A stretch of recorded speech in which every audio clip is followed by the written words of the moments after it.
नमस्कार, चुनावी विश्लेषण में आपका स्वागत है। और छत्तीसगढ़ में 20 सीटों पर वोटिंग खत्म हो चुकी है और 20 सीटों का क्या चुनावी गणित सामने आ रहा है। और यहाँ पर बात की जाए तो जिस कार का यहाँ पर बम्पर वोटिंग देखने को मिली है और बम्पर वोटिंग का क्या मायने निकाले गए हैं, इसको लेकर महत्वपूर्ण आंकड़े और कौन आगे दिखाई दे रहा है। 20 सीटों का जो गणित है वो काफी चौंकाने वाला सामने आ रहा है। तो आखिर 20 सीट यानी प्रथम चरण में किसका पलड़ा भारी है और कौन यहाँ पर जो है 5 राज्यों के चुनावों में यहाँ पर 20 सीटों पर आगे दिखाई दे रहा है, क्योंकि इन राज्यों के नतीजे लोकसभा चुनाव से भी जोड़े जा रहे हैं। तो छत्तीसगढ़ के प्रथम चरण में किसका पलड़ा भारी है और पहले फेज में 9 जिले 20 सीटों का यह चुनावी गणित सामने आ रहा है। हर जिले के और हर सीट का आपको महत्वपूर्ण आंकड़े दिखाएंगे। और बात की जाए तो कबीरधाम से 2 सीटें, कोंडागांव से 2 सीट, नारायणपुर से 1 सीट, राजनांदगांव से यहाँ 6 सीटें, कांकेर से 3 सीटें, बस्तर से 3 सीटें, दंतेवाड़ा से 1, बीजापुर से 1 और सुकमा से 1 विधानसभा सीट पर वोटिंग खत्म हो चुकी है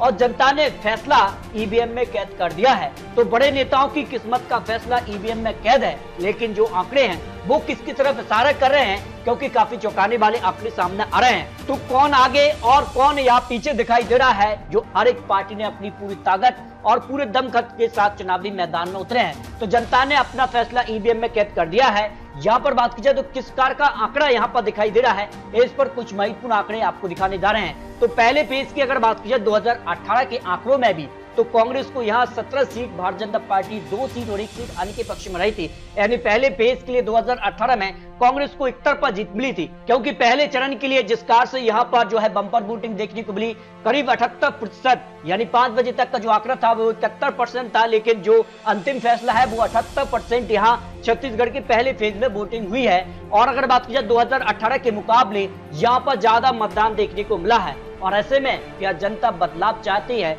या फिर कुछ नया देखने को मिलेगा, इस पर कुछ महत्वपूर्ण आंकड़े आपको दिखाने जा रहे हैं। तो छत्तीसगढ़ की 20 सीटों में अगर बात की जाए तो राजनांदगांव यहाँ 6 विधानसभा सीटें आती हैं और यहाँ पर करीब जो 65% मतदान देखने को मिला, 5 बजे के आंकड़े हैं, उस हिसाब से प्रथम चरण की 20 सीटों में से 6 सीटों पर किसका पलड़ा भारी नजर आ रहा है, क्योंकि यहाँ पर काफी कुछ हलचल देखने को मिली थी 2018 में। अगर बात की जाए तो पहली विधानसभा सीट आती है इन 6 सीटों में से खैरागढ़ और यहाँ पर करीब जो है 76.36% मतदान देखने को मिला है। कांटे की टक्कर इस सीट पर मानी जा रही है। और खैरागढ़ की अगर बात की जाए तो यहाँ पर जिस कार से यहाँ पर बीजेपी से यहाँ पर जो है विक्रांत सिंह चुनावी मैदान में है और वर्तमान में जिला पंचायत में उपाध्यक्ष का पद भी उनके पास है। तो ऐसे में माना जा रहा है कि खैरागढ़ सीट पर यहाँ पर जो है भारतीय जनता पार्टी का पलड़ा भारी हो सकता है, लेकिन कांटे की टक्कर दिखाई दे रही है। जबकि अगली सीट की बात की जाए तो डोंगरगढ़ सीट है और यहाँ पर करीब 77.40% वोटिंग देखने को मिली है। भारतीय जनता पार्टी ने विनोद यहाँ पर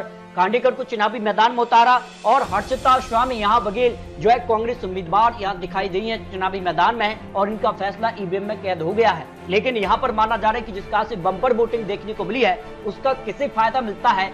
जब भी बम्पर वोटिंग देखने को मिलती है तो कहीं न कहीं सत्ता परिवर्तन की लहर देखने को मिलती है। फिलहाल कांटे की टक्कर यहाँ देखने को मिल सकती है। अगली सीट की बात की जाए तो राजनांदगांव भी महत्वपूर्ण माना गया है, क्योंकि यहाँ पर जो है वीआईपी सीटों में सीट को शामिल किया गया था और जिस कार से यहाँ पर करीब 74% यहाँ पर मतदान देखने को मिला है। और भारतीय जनता पार्टी से डॉक्टर रमन सिंह यहाँ चुनावी मैदान में थे, 2003 से 2018 तक मुख्यमंत्री भी रहे। तो ऐसे में भारतीय जनता पार्टी का सीट पर पलड़ा भारी हो सकता है। हालांकि गिरीश यहाँ पर देवगन यहाँ कांग्रेस उम्मीदवार हैं और उनका भी पलड़ा भारी है, लेकिन भारतीय जनता पार्टी यहाँ पर बाजी मार सकती है। डोंगरगढ़ गांव की अगर बात की जाए तो करीब यहाँ पर 76.80% मतदान देखने को मिला है। कांग्रेस ने यहाँ पर जो है दलेश्वर साहू को यहाँ चुनावी मैदान में उतारा, जबकि भरतलाल वर्मा को भारतीय जनता पार्टी ने अपना उम्मीदवार बनाया और ऐसे में सीट पर भी कांटे की टक्कर देखने को मिल सकती है। कि कुज्जी की अगर बात की जाए तो यहाँ पर करीब 72.01% मतदान देखने को मिला है। भारतीय जनता पार्टी ने गीता साहू और यहाँ पर कांग्रेस ने भोलाराम साहू को चुनावी मैदान में उतारा। तो ऐसे में सीट पर भी कांटे की टक्कर देखने को मिल सकती है, जो अनुमान यहाँ पर सामने आ रहा है। अगर बात की जाए तो यहाँ पर मानपुर विधानसभा सीट की तो यहाँ पर भी सीधे तौर पर 76% लगभग मतदान देखने को मिला है। संजीव शाह भारतीय जनता पार्टी के उम्मीदवार, जबकि इंदर शाह मढ़ा भी यहाँ पर जो है कांग्रेस उम्मीदवार यह चुनावी मैदान में रहे। तो इस सीट को लेकर भी जो है काफी जो है यहाँ पर भी कांटे की टक्कर देखने को मिल सकती है। इस तरह से अगर बात की जाए तो राजनांदगांव को लेकर 6 विधानसभा सीटें, 6 सीटों में से कांग्रेस 4 सीट पर पलड़ा भारी हो सकता है जो अनुमान है, और 2 सीटों पर भारतीय जनता पार्टी का पलड़ा भारी हो सकता है। लेकिन आपको बता दें ये चुनावी आंकड़े हैं। जबकि अगर बात की जाए तो कबीरधाम जिले से 2 विधानसभा सीटें आती हैं, करीब 63% यहाँ पर मतदान देखने को मिला है। और ऐसे में इस जिले की 2 विधानसभा सीटों पर किसका कब्जा हो सकता है, जो अनुमान है उस हिसाब से अगर बात की जाए तो पंडारिया विधानसभा सीट से यहाँ पर जो है भारतीय जनता पार्टी ने भावना बोहरा को चुनावी मैदान में उतारा। और जिस कार से यहाँ पर बात की जाए तो यहाँ पर जिला पंचायत में यहाँ पर सभापति और महिला मोर्चा से संगठन मंत्री भी हैं भारतीय जनता पार्टी से भावना मोहरा। और ऐसे में अगर बात की जाए तो यहाँ पर नीलकंठ चंद्रवंशी यहाँ कांग्रेस उम्मीदवार हैं।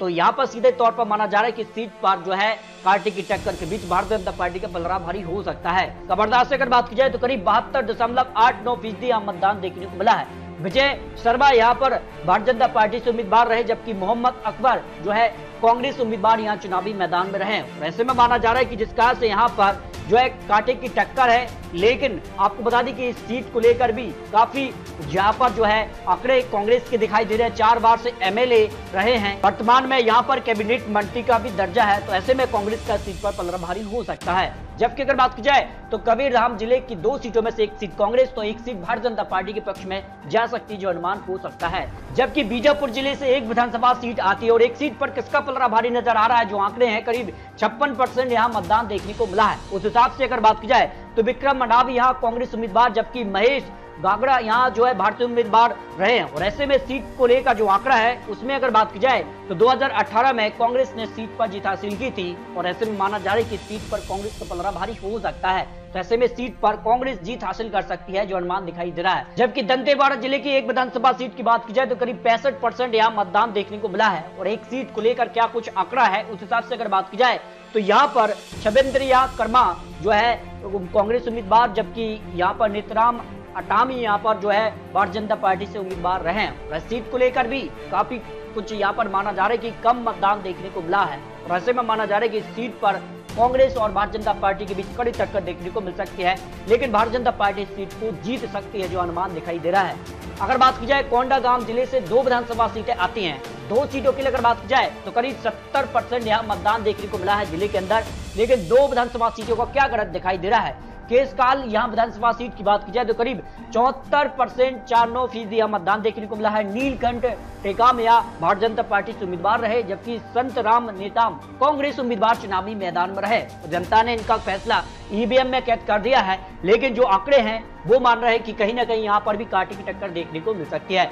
जबकि कोंडागांव की अगर बात की जाए तो यहाँ पर सीधे तौर पर कांटे की टक्कर दिखाई दे रही है। और यहाँ पर मोहन मारकाम कांग्रेस उम्मीदवार, जो कि एक बड़े नेता के तौर पर भी जाने जाते हैं, 2018 में यहाँ पर कांग्रेस में प्रदेश अध्यक्ष और कैबिनेट मंत्री का भी दर्जा है। और ऐसे में कांग्रेस का सीट पर पलड़ा भारी है। लेकिन भारतीय जनता पार्टी ने लता उड़ेसी को यहाँ चुनावी मैदान में उतारा है। जबकि अगर बात की जाए तो यहाँ 2 सीटों में से दोनों सीटों पर कांग्रेस का पलड़ा यहाँ पर भारी हो सकता है, जो अनुमान कोंडागांव को लेकर लगाया जा रहा है। जबकि बस्तर जिले की 3 विधानसभा सीटें आती हैं और 3 सीटों पर करीब यहाँ पर 54% यहाँ पर लगभग मतदान देखने को मिला है। उस हिसाब से यह बस्तर जिले की 3 सीटों पर किसका पलड़ा भारी नजर आ रहा है, तो बस्तर में अगर बात की जाए कांकेर में यहाँ पर करीब 76.13% मतदान देखने को मिला है।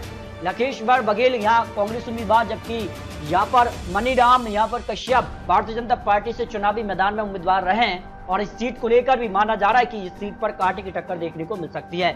जगदलपुर की अगर बात की जाए तो यहाँ पर करीब 75% यहाँ मतदान देखने को मिला है। करण सिंह देव यहाँ भारतीय जनता पार्टी उम्मीदवार, जबकि जितिन यहाँ पर जायसवाल कांग्रेस उम्मीदवार चुनावी मैदान में है। और ऐसे में माना जा रहा है कि सीट पर भी कांटे की टक्कर देखने को मिल सकती है। चित्रकूट की अगर बात की जाए तो यहाँ पर करीब 70.36% यहाँ पर मतदान देखने को मिला है। और यहाँ अगर बात की जाए सीट को लेकर तो यहाँ पर बस्तर से सांसद और यहाँ पर जो है कांग्रेस में प्रदेश अध्यक्ष पद भी रहा है दीपक बैज के लिए। तो इसमें माना जा रहा है कि सीट पर कांग्रेस का पलड़ा भारी हो सकता है। तो इस तरह से बस्तर जिले की 3 सीटों में से 2 सीटों पर भारतीय जनता पार्टी और 1 सीट पर कांग्रेस को जीत का अनुमान दिखाई दे रहा है। जबकि नारायणपुर जिले की 1 सीट की बात की जाए तो करीब यहाँ पर 66% लगभग मतदान देखने को मिला है। और उस हिसाब से यहाँ पर जो है भारतीय जनता पार्टी ने केदार कश्यप और यहाँ पर चंदन कश्यप के बीच कड़ी टक्कर देखने को मिली है। और ऐसे में जनता ने इन बड़े नेताओं का फैसला ईवीएम में कैद कर दिया है। लेकिन आंकड़ों के हिसाब से कांटे की टक्कर यहाँ पर देखने को मिल सकती है। नारायणपुर जिले की 1 सीट पर कांग्रेस का पलड़ा भारी हो सकता है। कांकेर जिले से 3 विधानसभा सीटों की बात की जाए तो यहाँ पर करीब 68% लगभग वोटिंग देखने को मिली है। और उस हिसाब से 3 सीटों का जो अनुमान है, जिसमें अंतागढ़ की सीट पर करीब 70.72% मतदान देखने को मिला है। विक्रम उड़ीसी यहाँ पर भारतीय जनता पार्टी ने उम्मीदवार बना है, जबकि रूप सिंह यहाँ पर रई को कांग्रेस ने अपना उम्मीदवार बना है और इस सीट पर भी कांटे की टक्कर देखने को मिल सकती है। भानु प्रतापपुर में यहाँ पर बात की जाए तो सबसे ज्यादा मतदान भी देखने को मिला है। और अगर बात की जाए तो गौतम उड़ई के यहाँ भारतीय जनता पार्टी उम्मीदवार, जबकि सावित्री मांडवी यहाँ पर जो है कांग्रेस ने अपना उम्मीदवार बना है और यहाँ पर भी कांटे की टक्कर यहाँ देखने को मिल सकती है। काकड़ की अगर बात की जाए तो काकड़ में करीब 76.13% मतदान देखने को मिला है। आसाराम नेताम यहाँ पर जो है भारतीय जनता पार्टी के उम्मीदवार हैं, जबकि काकड़ से यहाँ पर दुर्बा और यहाँ पर बात की जाए तो कांग्रेस ने अपना उम्मीदवार बनाया। तो ऐसे में इस सीट पर भी कांटे की टक्कर देखने को मिल सकती है। तो काकड़ जिले की 3 सीटों में से यहाँ पर 2 सीट कांग्रेस के पक्ष में, 1 सीट भारतीय जनता पार्टी यहाँ पर कड़ी टक्कर दे सकती है, 1 सीट अन्य के पक्ष में भी जाने की संभावना यहाँ दिखाई दे रही है। तो इस तरह से सुकमा जिले के 1 सीट की बात की जाए तो यहाँ पर सीधे तौर पर इस सीट पर जो है कांटे की टक्कर है, क्योंकि कोटा सीट आती है और 50% लगभग यहाँ मतदान देखने को मिला है। उस सीट पर कांग्रेस को जीत की संभावना दिखाई दे रही है। इस तरह से अगर बात की जाए तो यहाँ पर सभी जिलों के आंकड़े आपको दिखा है 20 सीटों का, और यहाँ पर जो 9 जिले रहे हैं उनको लेकर आपको कुछ महत्वपूर्ण विश्लेषण और चुनावी गणित दिखाया है 2018 और वर्तमान में जो स्थिति है उस आधार पर। लेकिन आपको बता दें ये चुनावी आंकड़े, चुनावी अनुमान है। लेकिन छत्तीसगढ़ की सभी 90 सीटों पर जो पेस मीडिया न्यूज 24 का ओपिनियन पोल था उसमें कांग्रेस को 55 से 60 सीटें और भारतीय जनता पार्टी को 30 से 35 सीटें और अन्य के पक्ष में 1 से 3 सीटों का अनुमान दिखाया गया है। उस हिसाब से अगर बात की जाए तो सीधे तौर पर कांग्रेस का पलड़ा छत्तीसगढ़ में भारी नजर आया है। लेकिन अभी भी 70 सीटों पर चुनाव बाकी है। इसके अलावा अगर बात की जाए तो टाइम्स नाउ ईटीजी रिसर्च का भी ओपिनियन पोल छत्तीसगढ़ को लेकर, इसमें सीधे तौर पर कांग्रेस को आगे दिखाया गया था वोट शेयर के मामले में, और सी वोटर का भी सर्वे जो सामने आया तो उसमें कांग्रेस को 45 से 51, भारतीय जनता पार्टी 39 से 45 और अन्य के पक्ष में 0 से 2 सीट की संभावना दिखाई गई है। तो इस तरह से छत्तीसगढ़ को लेकर 20 सीटों पर वोटिंग खत्म हो चुकी है, लेकिन अब भी 70 सीटों पर चुनाव बाकी है और ऐसे में जनता तय करेगी आखिर छत्तीसगढ़ में किसकी बनेगी सरकार। लेकिन 20 सीटों के आंकड़ों में कई यहाँ पर सीटों पर सीधी टक्कर दिखाई दे रही है। और अगर बात की जाए तो 90 सीटों का ओपिनियन पोल भी जो सामने आया था उसमें भी कांटे की टक्कर देखने को मिली है। अब सरकार किसकी बनेगी ये तो जनता तय करेगी। 3 दिसंबर को छत्तीसगढ़, मध्य प्रदेश, राजस्थान, तेलंगाना और मिजोरम के एक साथ चुनावी परिणाम सामने आ जाएंगे। आने वाले वक्त में यहाँ पर बड़े उलटफेर भी हो सकते हैं। तो आपको अपनी राय जरूर रखनी है। आप इस वीडियो को किस जिले और किस प्रदेश से देख रहे हैं, ताकि आने वाले वक्त में उस प्रदेश को लेकर भी आपको महत्वपूर्ण विश्लेषण दिखा सके। तो मिलते हैं दोस्तों और लेटेस्ट और महत्वपूर्ण विश्लेषण के साथ। तब तक के लिए जय हिंद, जय भारत।